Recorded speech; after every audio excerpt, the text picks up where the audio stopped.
The king who decreed conversion. A story of miracles.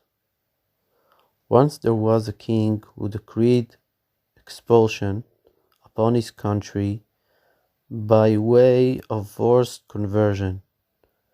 That is, anyone who wanted to remain in the country would have to recant his faith, and if he did not, would be expelled from the country.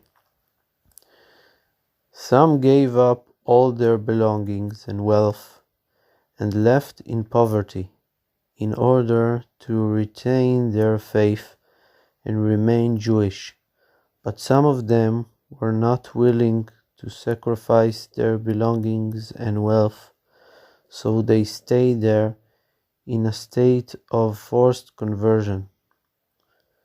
In private, they practiced the Jewish faith, but in public they were not able to behave as Jews.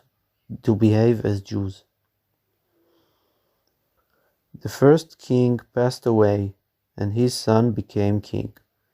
He began to rule the country with an iron fist. He conquered several states and had great wisdom. Because he ruled over his ministers with severity, they spoke against him and conspired to overthrow him and to obliterate him and his descendants. There was among the ministers one of the forced converts. He reasoned to himself, "Why, after all, did I stay here as a forced convert? Because I valued my wealth and possessions. Now, if the country will be without a king, the people will swallow each other alive, for a state cannot exist without a king." Therefore, he decided to go and inform the king without their knowing. He went and told the king that they were conspiring against him as described. The king investigated to see if the matter was true. When he saw that it was, he stationed guards. On the night that the ministers made their attempt against the king, they were caught, and the king judged each one accordingly. The king asked the converted minister, "What honor can I bestow upon you for having saved me and my descendants? If I thought to make you a minister, well, you already are one. If I were to give you riches, you are wealthy already. Tell me what honor you would like, and I will grant it to you." The minister asked, "But will you really fulfill my request?" The king answered, "Surely." The minister said, "Swear to me." And he did. Then the minister said, "My main honor would be that I be permitted to be Jewish in public, to don a talis and tefillin in public." The king was very annoyed, for no one was allowed to be Jewish in all his kingdom, but he had no choice, because he had sworn. In the morning, the minister donned his talis and tefillin publicly. After this, the king passed away, and his son became king. He began to rule with gentleness, for he saw how they had wanted to wipe out his father. He conquered many nations, and he had very great wisdom. He gathered together all the astrologers to tell him how his seed might be cut off in order that he guard himself from it. They told him that his seed would not be cut off as long as he guarded himself from a bull and a ram. They wrote this down in their book of annals. He commended his sons that they also rule in the same manner as he, with gentleness. And he passed away. Then his son became king, and he began to rule with severity, as had his grandfather. He conquered many states and came upon an idea. He decreed that no bulls or rams be found in his kingdom, in order that his seed not be cut off. He then had nothing to fear, so he ruled the country with a strong hand and became great in wisdom. He then came up with an idea how to conquer the world without war. There are 7 regions of the world. That is, the world is divided into 7 parts, and there are 7 shooting stars, each one shining on one of the 7 regions. And there are also 7 varieties of metals, and each one of the 7 stars shines on one of these metals. So he went and gathered all 7 types of metals and commanded to be brought the portraits of all the kings, which are made of gold and which hang in their palaces. From all these he made a man.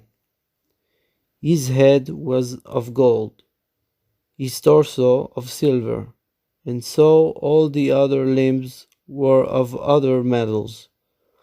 All of the 7 metals were included within him. They positioned him on top of a high mountain, and all the 7 bright stars shined upon this man. When some person needed advice or to know whether to commence some business or not, he would stand next to the limb made of the metal that was native to his region. He would focus on the question of whether he should do this business or not. When it was appropriate for him to do it, the limb would light up and shine, and if not, it would remain darkened. Through this, the king conquered the whole world and gathered great wealth. But this statue only had this ability of the king if the king would cast down the haughty and raise up the lowly. So he sent out invitations to all the generals and other ministers with high-ranking posts and honors, and they all came. And he cast them down and took away their posts. Even those who had inherited positions since his grandfather's time, he took their posts away. He also raised up lowly ones and appointed them in their place. Among the ones that the king sought to cast down was the Jewish minister described before. The king asked him, "What is your position and appointment?" He answered, "My position is that I be allowed to be Jewish in public, in return for the favor that I did for your grandfather." He took this away from him, and he returned to his forced conversion. One time, the king went to sleep and dreamed that he saw a clear sky and saw all the 12 signs of the zodiac. He saw that the bull and the ram, which were among the signs, were laughing at him. He awoke in great anger and fright, and commanded them to bring him the book of annals. He saw written there that his seed would be caught by a bull and a ram. A great fear befell him. He related this to the queen, and a great fear fell also upon her and on their children. He became very distraught, and called to all his dream interpreters, and each one interpreted differently, but none of their interpretations satisfied him. A terrible fear befell him. Then one wise man came to him and told him he had a tradition from his father that there are 365 courses of the sun, and there is a place where all the 365 courses shine. A staff of iron grows there, and if someone who suffers from fear comes to this staff, he is saved from the fear. This found favor in the eyes of the king, so he went to that place with his wife, his children, and all his family, and with the wise man who had informed him about it. Along the way, there stands an angel who is appointed over anger. Through anger, an angel of destruction is created, and this angel is appointed over all the destructive forces.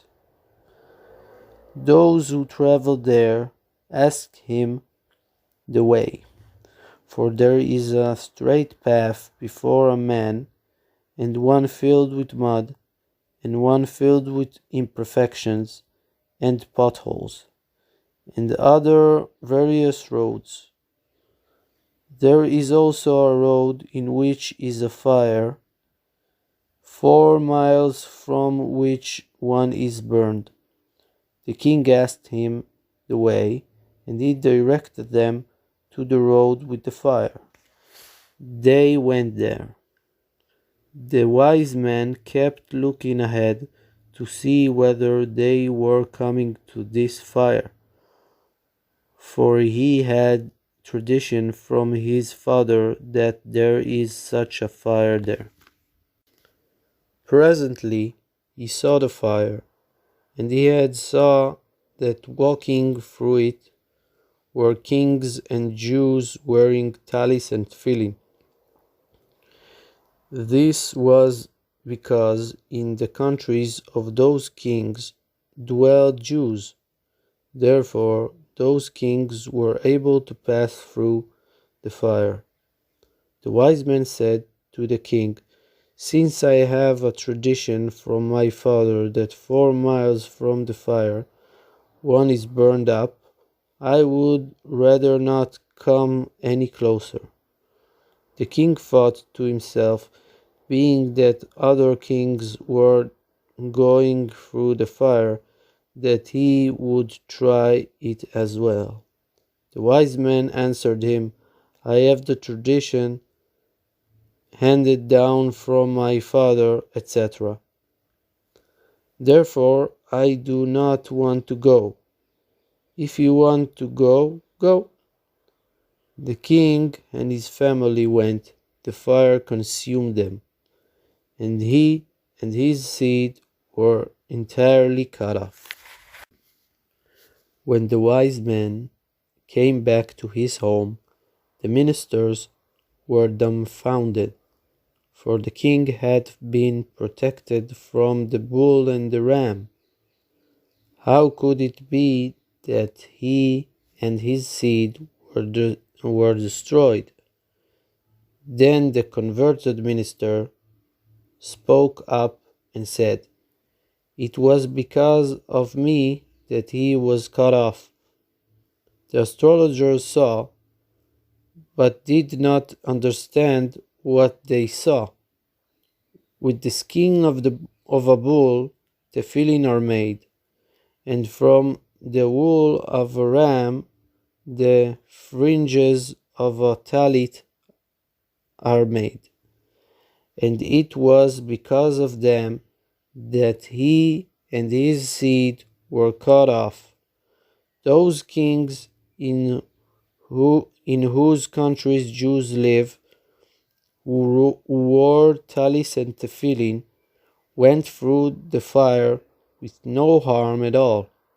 Our king was cut off, because in his country Jews wearing talis and tefillin were not allowed to live. That is why the bull and the ram in the zodiac were laughing at him. For the seers of the zodiac saw, but did not know what they saw, and so he and his seed were cut off. Notes: Why are you frenzied, O nations? Psalms chapter 2. There are various allusions to the story in this psalm. Let us break their bonds. The bonds are of leather, alluding to tefillin. Their cords, these are ropes, alluding to tzitzit.